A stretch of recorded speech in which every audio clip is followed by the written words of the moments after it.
Donovan, what is that you're holding on to? Not. Do you know what that is? This is not.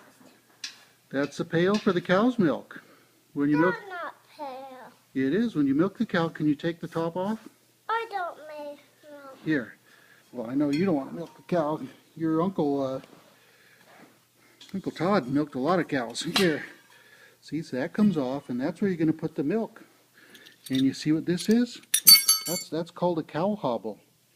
Hold that. Yeah, you can hold that. You put that around the back legs of the cow, so the cow doesn't kick you when you're milking it. Because sometimes, you know, you're milking them at 5 in the morning, and you're pulling on their teats, and they might be a little ornery, even if they are full of milk. But you put all that milk in here, and some of that you drink, and some of that you can use for butter. You know how you make butter? With the butter churn. Let's look at the butter churn. See this? This is the butter churn. Seamus, you want to see this? Okay, this is called the dasher. It's a plunger that you plunge into the butter churn. And I'm not going to put it in because then you can't see it.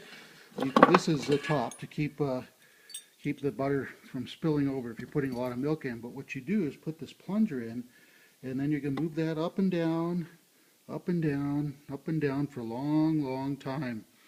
And that kind of curdles the milk and then slowly turns it into butter.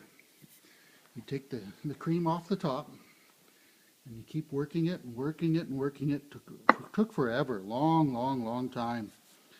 But eventually, what you get is butter down in the bottom. And of course, they use that butter for their bread. The old pioneers did. And for making eggs and that kind of thing, it was like a substitute for oil, for lard. Yeah, it's a dasher. And you know what? That got a little bent when that got shipped to us. So Daddy's going to have to work on the staves of that to get the dasher in. But that's it, Donovan, just like that. You do that all day long. Yeah, just up and down, up and down. Maybe you'd be chewing your tobacco, talking to your friends on your porch, looking at the animals. Yeah, that's right. Move it up and down, up and down. That would really get your arm worked out. What do you think?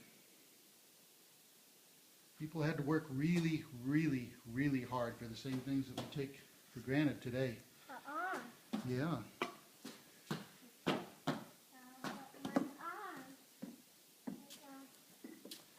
Yep.